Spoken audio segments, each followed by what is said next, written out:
স্বামী আর স্ত্রী কথা বলতেছে, হঠাৎ করে একদিন স্ত্রী স্বামীকে বলে, তুমি আমারে কেমন মোহাব্বত করো? বলে জীবন থেকেও বেশি।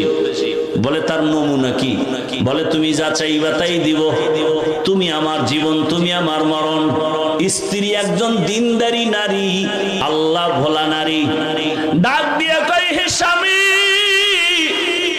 ভালো করে বলো, আমি যা চাইবো তাই দিবা? বলে হ্যাঁ। এবার স্ত্রী পরীক্ষামূলক বলে, ও স্বামী আমার, আমি যদি চাইলেই দাও, দেরি না করো তো আমার 3 তালাক দিয়ে দাও। কয় তালাক? স্বামী খুশি? স্বামী বলে, এটা তো দেওয়ার জন্য বলি না। বলে ওয়াদা করছো, যা চাইবো তাই দিবা, দাও, তালাক দাও।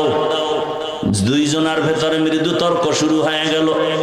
সমাধানের জন্য জামানার নবীর দরবারে রওনা। রাস্তার মাঝে যাইয়া হঠাৎ স্বামী বেচারা রাস্তায় পড়ে গিয়া পা ভেঙে গেছে। নুজহাতুল মাজালিসের মধ্যে ধৈর্যের বয়ানে ঘটনা আছে। ওই আল্লাহর বান্দা যখনই পা ভেঙে চিৎকার শুরু করে, আল্লাহ তুমি আমারে মুসিবত থেকে বাঁচাও। স্ত্রী হাতটা ধইরা বলে, নবীর দরবারে যাব না, বাড়ি লও। বাড়িতে যাইয়া স্ত্রী ডাক দিয়া কয়, স্বামী, আমি যে তালাক চাইছিলাম সে কথা উদ্ধ করে নিলাম, তালাক লাগবে না। স্বামী বলে, বিবি চাইলা কেন? আবার চাওয়ার পরে ফিরাইয়া নিলা কেন? এবার বিবি ডাক দিয়া কয়, স্বামী আমার, তুমি কি রাসূলের হাদিস শুনো নাই? রহমতের নবী বলছেন, মাইয়ুরিদিল্লাহু বিহি খাইরান ইউসিব মিন, আল্লাহ যারে বেশি আদর করে, মোহাব্বত করে, তারে মুসিবতের পরীক্ষা নেয়। আমি আমার বাবার ঘর মায়া ছাড়িয়া তোমার সংসারে আসছি খেদমত করার জন্য। এত বছর তোমার সংসার করলাম, একটা দিন কোনো মুসিবত দেখলাম না, কোনো কান্না নাই, হা হুতাশ নাই। বুঝলাম যেখানে মুসিবত নাই ওখানে আল্লাহর রহমত নাই। এজন্য কইছি ঘরে থাকবো না, যেখানে রহমত নাই ওখানে আমিও নাই। কিন্তু আল্লাহর কুদরত, যখন তুমি রাস্তার মাঝে গিয়া পড়ে গিয়া পাটা ভেঙে ফেলেছ, তখন তোমার কান্না শুরু হয়েছে।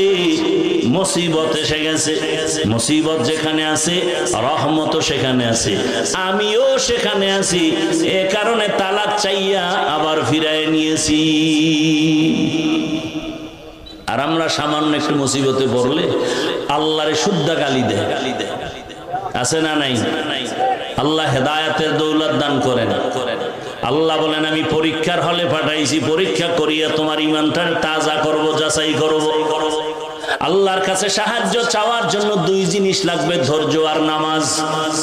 আমাদের ধৈর্য নাই, নামাজও নাই, এ কারণে সাহায্য চাইও আমরা পাই না। যারা আল্লাহর কাছে চাওয়ার মতো চাইছেন, আল্লাহ তাদেরকে দিয়েই দিছেন, কঠিন ভাবে দিছেন।